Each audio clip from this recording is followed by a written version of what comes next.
Si vous êtes dans la vingtaine ou la trentaine et que vous envisagez une retraite confortable, aussi lointaine qu'elle puisse paraître, vous n'avez peut-être pas beaucoup d'options. Mais l'une des meilleures est d'investir tôt pour vivre confortablement. Il est évident que vous avez besoin d'un patrimoine important.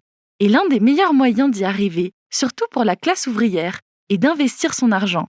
Vous voyez, vous serez beaucoup plus riche si vous commencez à investir tôt. Voici un excellent exemple. Disons que vous décidez de commencer à investir 500 $ par mois et d'obtenir un rendement de 8%. Si vous commencez à 25 ans et poursuivez cette stratégie jusqu'à 60 ans, vous aurez 216 millions de dollars à la retraite.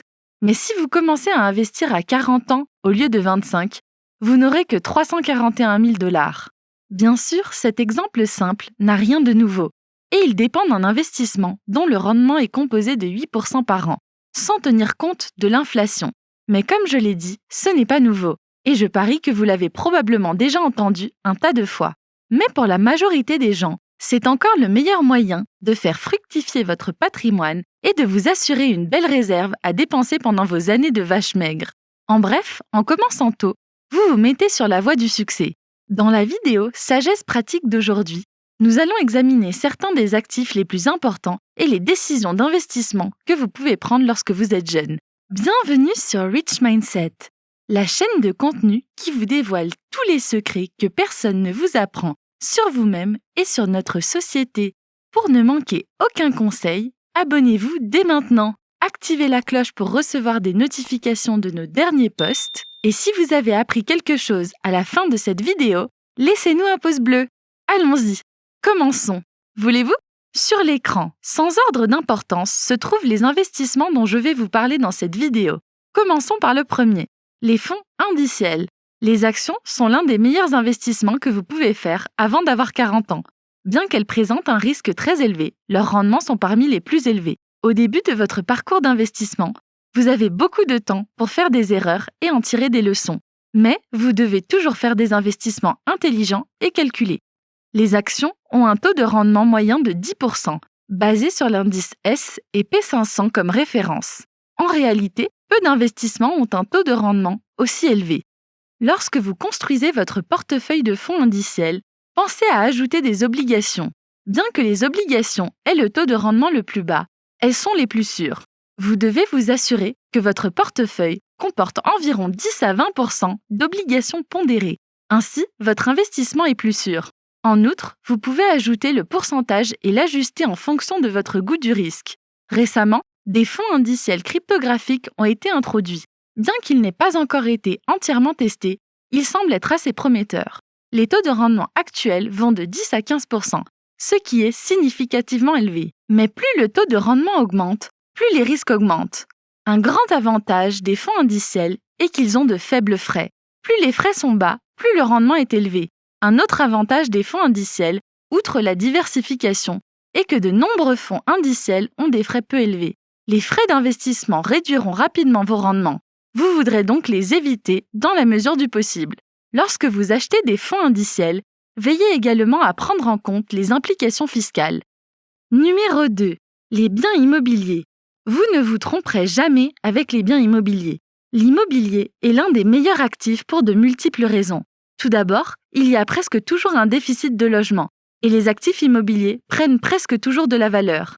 La première étape de l'investissement immobilier consiste à acheter votre propre maison. Posséder une propriété résidentielle réduit vos dépenses, comme le loyer. Une fois que vous êtes propriétaire de votre maison, vous pouvez envisager de construire d'autres propriétés commerciales. Il peut s'agir de maisons à logements multiples, de bureaux de maisons de ville et d'autres propriétés. Toutefois, si vous n'êtes pas en mesure d'investir directement sur le marché immobilier, d'autres options s'offrent à vous. Il existe plusieurs plateformes de crowdfunding où vous pouvez investir à partir de 500 $. L'argent investi est ensuite investi collectivement dans des biens immobiliers avec les contributions d'autres investisseurs. Ces investissements sont connus sous le nom de REIT, Real Estate Investment Trusts. Numéro 3. Les statistiques sur l'éducation indiquent que la vingtaine est le meilleur moment pour étudier.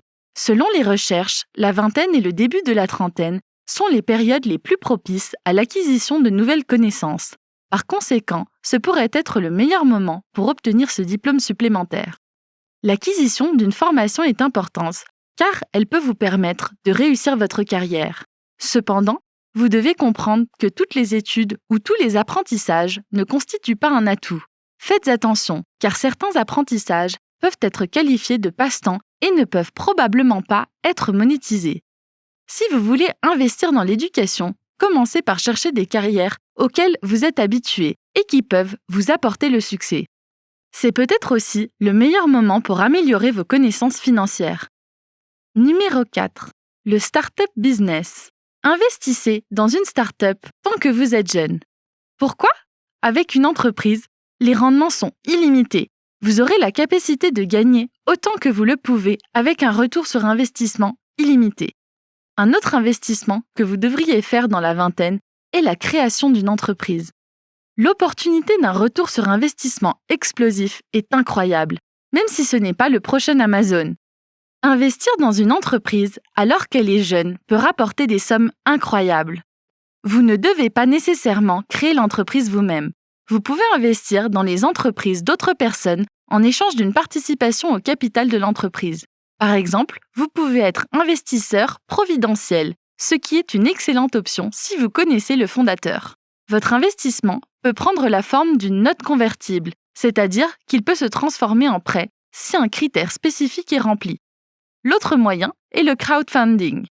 Il existe de multiples sites de crowdfunding avec des startups incroyables qui ont un fort potentiel. Avant d'investir dans une entreprise, assurez-vous de lire en profondeur les informations sur le fondateur et de comprendre l'histoire de l'entreprise. Choisissez des entreprises qui ont une histoire forte et qui sont soutenues par des fondateurs qui ont une certaine forme d'éducation, d'expérience ou de formation dans le secteur des affaires. L'autre moyen est de travailler avec un fonds de capital risque. Vous pouvez devenir un investisseur accrédité et devenir un investisseur en capital risque. Cependant, ces fonds exigent un montant minimum d'investissement et ont des qualifications strictes. Numéro 5. Les bons de trésor. Les bons de trésor sont des investissements nécessaires pour tout investisseur, quel que soit son âge. Il n'y a pas de meilleur moment pour acheter régulièrement des bons de trésor que lorsque vous êtes jeune. Les bons de trésor sont des titres de créance à court terme garantis par l'État, émis pour financer les dépenses et contrôler la masse monétaire. Les bons de trésor ont 3 ténors, 90 jours, 182 jours et 364 jours. Tout le monde a des factures à payer, qu'il s'agisse de frais de scolarité, de loyer ou même d'examens professionnels. Vous pouvez facilement placer l'argent dont vous disposez dans des bons de trésor et l'encaisser à l'échéance.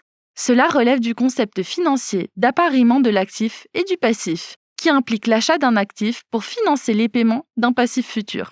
Les bons de trésor sont entièrement sans risque, de sorte que vos rendements sont garantis, contrairement à d'autres options d'investissement. De plus, les rendements sont plutôt décents. Alors, pourquoi ne pas y investir? Numéro 6. Les actions de croissance et actions à dividendes.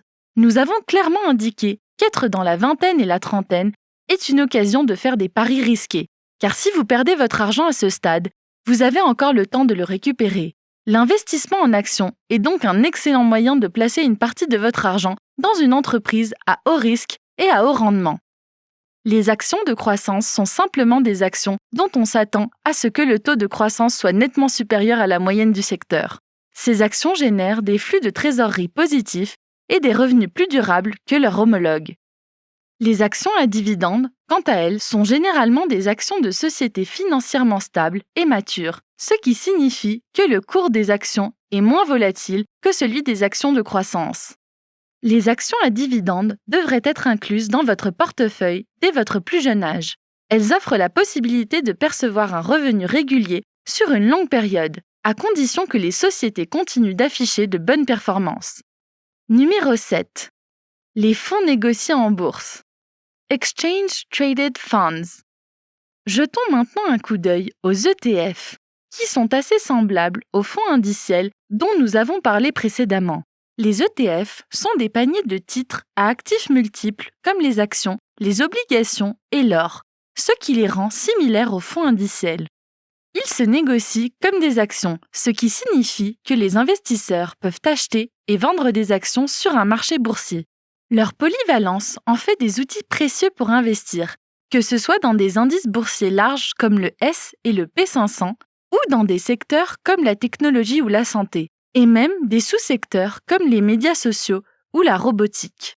Parmi les exemples d'EFT, citons le Schwab US Large Cap ETF Global X Robotics and Artificial Intelligence ETF et iShares Global Clean Energy ETF. Numéro 8. Les matières premières. En économie, une matière première est un bien économique, généralement une ressource qui présente une fongibilité totale ou substantielle. En d'autres termes, le marché traite des instances du bien comme équivalentes ou presque, sans tenir compte de qui les a produites. Il existe plusieurs façons d'investir dans ce domaine. La première consiste à acheter des quantités variables de matières premières physiques telles que des métaux précieux, des boléens. Les investisseurs peuvent également investir en utilisant des contrats à terme ou des produits négociés en bourse appelés ETP, qui suivent directement un indice de matières premières spécifique. Il s'agit d'investissements très volatiles et complexes qui ne sont généralement recommandés qu'aux investisseurs avertis. Une autre façon de s'exposer aux matières premières consiste à utiliser des fonds communs de placement qui investissent dans des entreprises liées aux matières premières. Par exemple, un fonds pétrolier et gazier détiendrait des actions émises par des sociétés impliquées dans l'exploration, le raffinage, le stockage et la distribution d'énergie. Les avantages de l'investissement dans les matières premières sont la diversification du portefeuille, le rendement potentiel et une couverture potentielle contre l'inflation. En outre, les matières premières ont affiché les performances les plus solides en période d'inflation, ce qui en fait l'un des meilleurs actifs à posséder. Numéro 9. Les annuités. Une annuité est un contrat entre vous et une compagnie d'assurance dans lequel la compagnie promet de vous verser des paiements périodiques. Ces paiements peuvent être effectués immédiatement ou à une date ultérieure. Vous achetez une rente, soit par un paiement unique, soit par une série de paiements appelés primes. Certains contrats de rente constituent un moyen d'épargner pour la retraite. D'autres peuvent transformer votre épargne en un flux de revenus de retraite. Si vous utilisez une rente comme un moyen d'épargne et que la compagnie d'assurance reporte votre versement à plus tard, vous avez une rente différée. Par contre, si vous utilisez la rente pour créer une source de revenus de retraite et que vos paiements commencent immédiatement, vous avez une rente immédiate. Les deux types de rentes les plus courants sont la rente fixe et la rente variable. Il existe également un hybride appelé rente indexée sur action ou rente indexée fixe. Les rentes sont souvent des produits que les investisseurs envisagent lorsqu'ils planifient leur retraite. Il est donc utile de les comprendre. Elles sont également souvent commercialisées en tant que produits d'épargne à imposition différée. Cependant, les rentes sont assorties de divers frais et dépenses tels que les frais de rachat, les frais de mortalité, les frais de risque et les frais administratifs. Les rentes peuvent également être assorties de commissions élevées, atteignant 7% ou plus. Numéro 10. Les cryptocurrencies et initial coin offering. Ce n'est que récemment que les cryptocurrencies et les ICOs ont suscité l'intérêt des investisseurs traditionnels. Cependant, avec des milliards de dollars levés dans le cadre de financement ICO et plus de 10 crypto-monnaies différentes actuellement disponibles, ces marchés en évolution rapide sont tentants pour les investisseurs. Il est également difficile pour la plupart des investisseurs individuels de donner un sens à ces produits d'investissement complexes et de déterminer leur niveau de risque. Mais ce que nous savons, c'est qu'ils offrent des rendements incroyablement élevés. Ces rendements peuvent aller de 12 à 200%. Certaines ICOs ont eu des performances extraordinaires. Par exemple, l'OTA avait un retour sur investissement de 130 fois, ce qui signifie que si vous aviez investi $1 lorsqu'il était offert, vous auriez gagné 13 000 $. Eh bien les gars, vous l'avez. Si vous n'avez pas encore aimé notre page, qu'attendez-vous? Nous avons un contenu incroyable qui vous aidera à grandir et à construire votre vie. Alors n'oublie pas de regarder nos autres vidéos. Cela dit, passez une bonne journée et rendez-vous dans la prochaine vidéo.